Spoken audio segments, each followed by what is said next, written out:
The Wheel of Pain Gaming History Part 2. What you gonna do when video games run wild on you?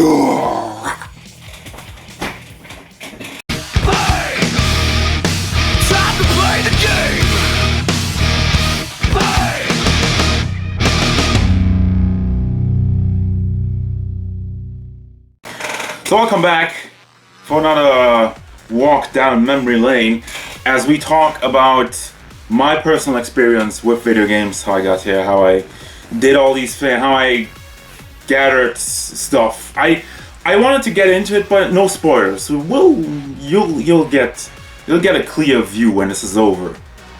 So we talked about the early years and my struggle to get a console. This time, last time the struggle, this time the victory. Spoilers also. So the year was 1998. I don't really remember correctly the month. It was probably about March or April. The N64 had been out for a year, and I've been campaigning. I've been petitioning. No, I haven't been petitioning, but I've been campaigning. I've been on a rampage. I've been on a mission to get an N64. I was pleading and begging, and every time I saw one, something came up, like for Christmas or whatnot. And there were a couple of times I got this fucking close to getting one. I still remember vividly, we had somebody in school move to America and they sold all the electrical stuff because, you know, outlets and PAL and NTSC and all that.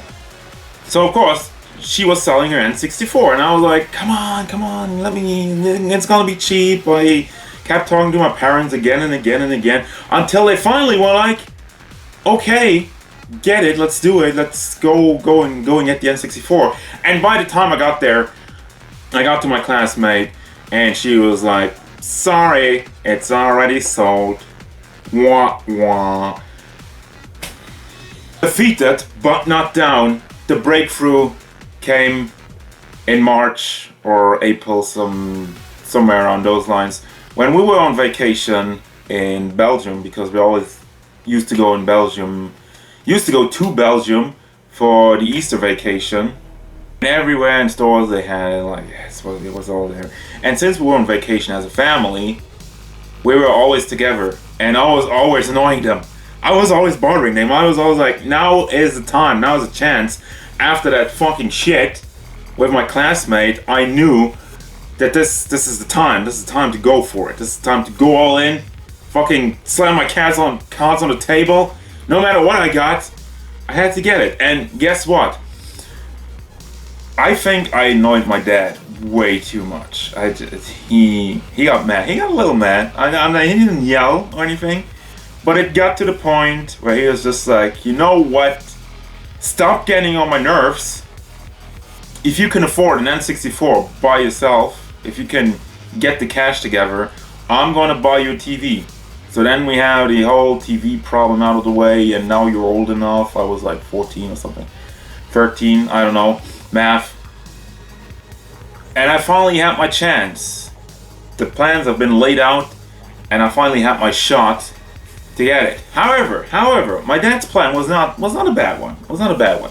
He told me that later, and he said, I thought you would never get enough money to pay that thing. And it was a fairly safe bet because I was always bad at saving money as well. However, the thing is this, it was Easter, and the Easter Bunny had left a bunch of cash in my pocket, but not enough. I was a little over half. I had a little over half enough money for an N64. And here's where the alliance comes in. The other thing that pissed off my dad, and he told me afterwards, like, oh, you stabbed me in the back. You stabbed me in the back. It was actually my sister. It was my sister who came in, and after all these years, I mean, she's been there the entire ride, and she probably looked at everything and said, you know what? You've been fighting for this for so long. I'm gonna support you. We have the same amount of money. We put that together and we buy an N64. And at first, she was also like, oh, I'm gonna try it out, play a little. She was not into video games. And to this day, I'm dead certain that was mostly for me. But she was gonna give it a try. That didn't last very long. But anyway, we got it! And it has a bunch of fucking stickers right now, but this is the original. This is the original N64 I bought back in '98. We got this one, and we still had enough money for games, so I got Star Fox with the Rumble Pack, this huge box you had. And she still got a controller and Yoshi's Story. That was my sister. And we had our N64. That's beautiful. Don't judge me. It was my first. So I finally got this thing. And to this day, it still belongs to my sister, half of it. I always wanted to give her the money back, but she didn't want to, so... Why do you want me to do? And like I said, she played on this for like 2 days. I think her gaming career lasted for about 2 days. And then she was like, man, I don't get this, I'm out. And that was mine. That was all mine when I put stupid stickers on it. Yeah.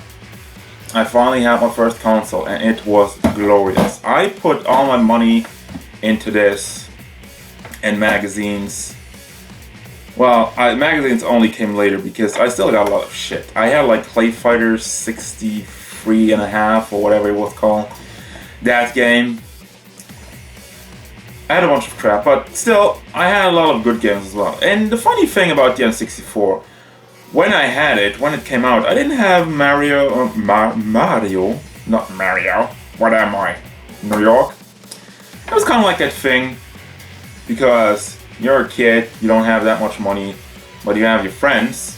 So we would always under each other talk about what I want to buy and what they want to buy, and then we could kind of combine and borrow each other's games. Until later, of course, I got some of these big name Mario and Mario Kart and all that stuff. I mean, I got that into my collection, but that was only later. And we'll get to the collection.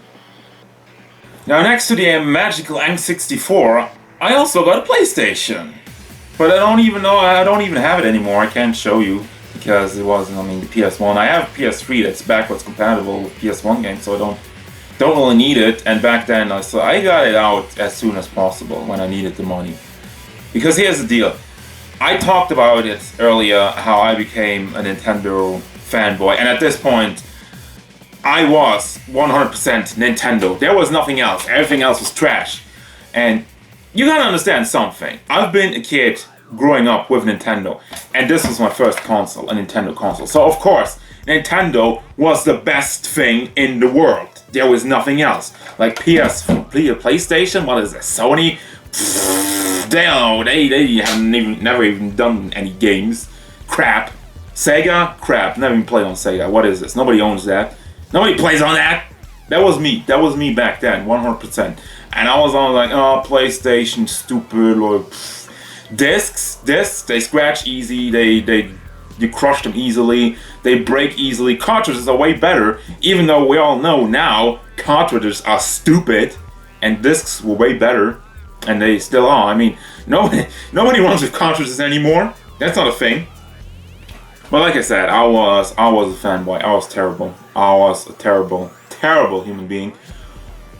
But still, if you hate PlayStation so much, why did you get one? Well, a friend of my cousin was selling one for 2,000 Luxembourgish francs. That's not even a thing, but basically it was cheap. I'm not gonna tell you how much dollars and euros that would be now, because that wouldn't make any sense. Like 50 euros. 50 euros. Will be 50 euros, I think. Yeah, something like that. So I got the PlayStation, no chip or whatever. I never had emulation. I always the collection, guys. Collection. Very important. Remember that. But I got the PlayStation with like a bunch of crap. Well, not really crap of I had like Cool Borders 2, I think. That was cool. Cool Borders was cool. And I had like a game that was just called Formula 1. And then another one which is called Formula 1 97. I guess with the first one, I never thought about making a sequel. But I also had like Need for Speed 2 and 3. So that was cool. Those were cool games, but all like racing games. And I was never that big into racing. The thing with the PS1 though, it became a crap console. And that was due to me. That was due to me being fanboy and not investing into magazines or whatnot. All my money went into this.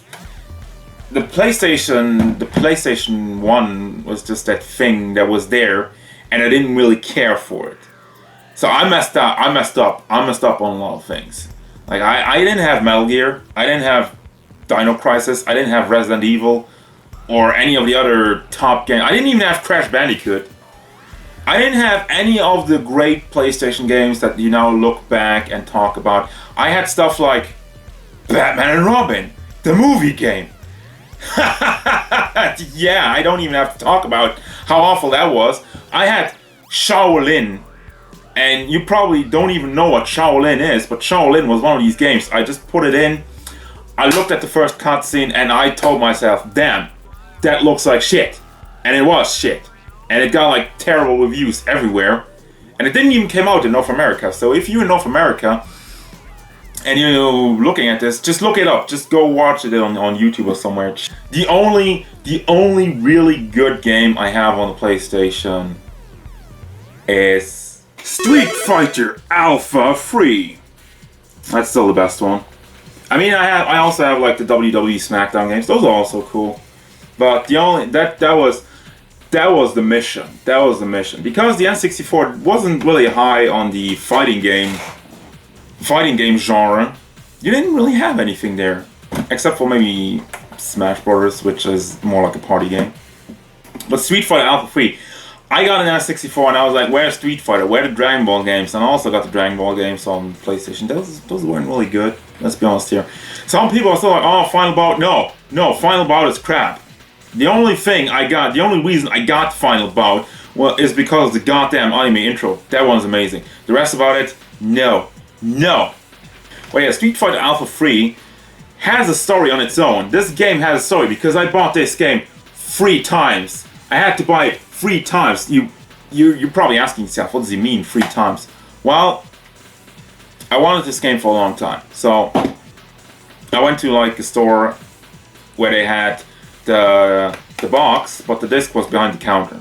So you go in there with the box and say, I want to buy this game.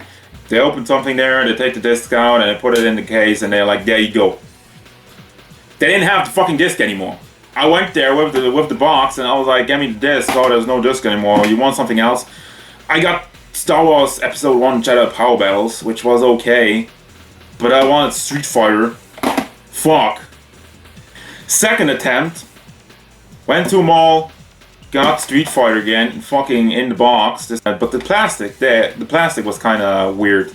It looked like somebody had opened it, and guess what? Somebody opened it, took out the fucking disc, and put the case back. Some fucking douchebag. If you're out there, fuck you, because I bought the fucking case and I didn't really pay that much attention. I was so happy I finally had Street Fighter Alpha 3, and I went to have lunch with my mom.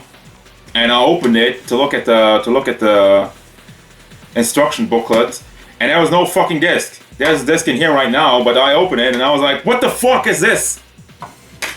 Garbage. Fuck you.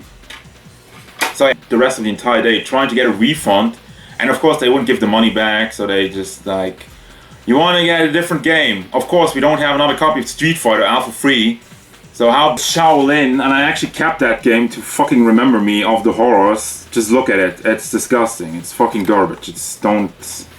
I don't know why it's scratched, I don't know why the box is broken. Probably due to me Shoryuken in it, and in a mad rage, fucking DP up in this bitch. But yeah, Shaolin, garbage. Put it away, throw it away, crush it, destroy it. I just have it here to remind me of the bad memories I had with this goddamn game. Anyway, third time I got actually fucking Street Fighter. I bought it, I opened it immediately to check if there was a goddamn disc in it, and I got it! Yes! And it's good! Other than that, I can look back at the PlayStation as really forgettable, but that was due to me not really investing into magazines and whatnot. There was no internet, I didn't know what's good. I missed out on a lot of things. I didn't know back then, and it was a new console. It was always easy. You get a Mario, you get a Zelda and all that stuff, and that's great. But you have a new console here, and I buy Street Fighter because that's what I know, and that was good. But I also had Street Fighter EX, and that was not good. So you win some, you lose some. But don't buy Shaolin. Garbage. let me talk about the real Payne. The mask, the gimmick, the character. I mean, the N64 not only being my first console, but it was always very important to me because it was also the place where Payne was born. Yeah, the whole nickname, the whole mask thing, everything, it started right here on this thing, on this console, on this fucking console. To be precise, the game was WWF Attitude.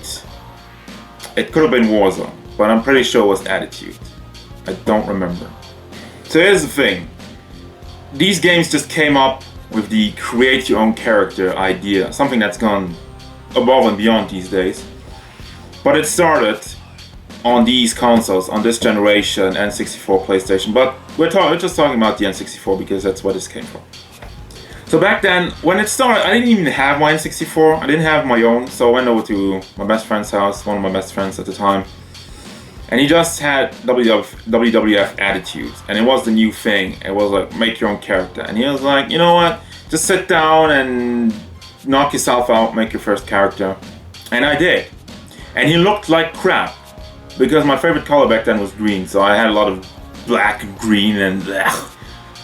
I had like a fucking necklace with a skull on it. I think that was also green. I still remember the character.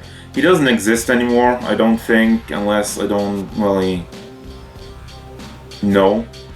But that was my first character. And it was supposed to be me. It didn't look like me, but of course this is your dream situation. What I would look like if I were a wrestler.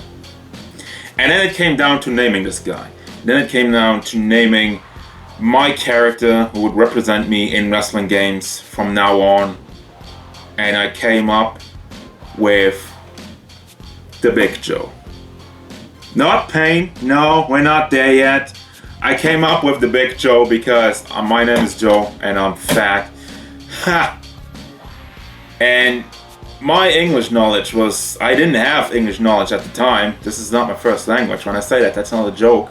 But the Big Show had just made his debut in WWF, and I was like, Big Show! Stupid idiot moron fucking.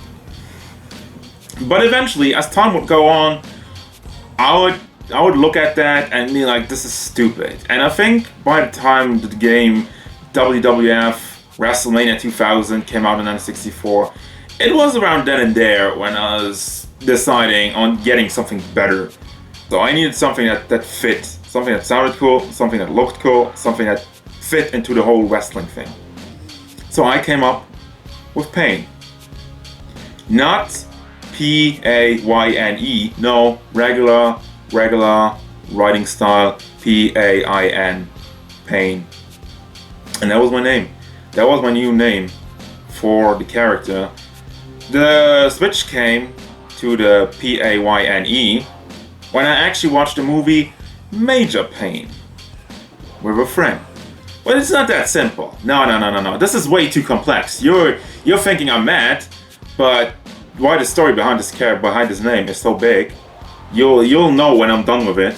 We watched the movie Major Payne, and at the same time, the DX Army started off in WWF. What a coincidence. Once again, all the planets have lined up to create this character, this name. And at one point, I came over to my friend's house. The important thing you gotta keep in mind here, in WWF WrestleMania 2000 on the N64, you had 4 costume slots for every character. In every slot, you could change the entire costume, the look, and the name of the character. So, because the DX Army had started, my friend was making his own kind of army-themed stable with all his friends and all his friends' characters in it. And guess what? Costume 4 on Payne changed to Major Payne.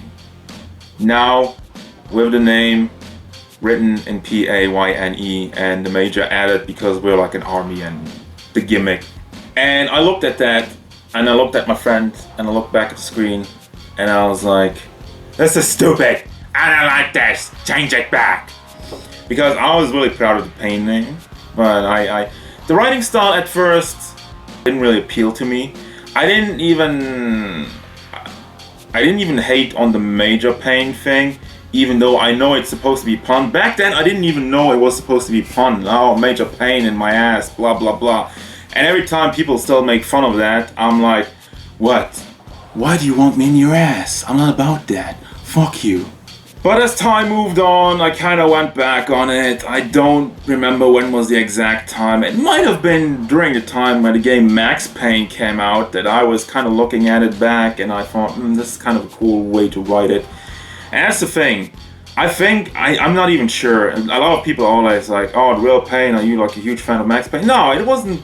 Max Payne had nothing really to do with it. I already had the Payne name around 99.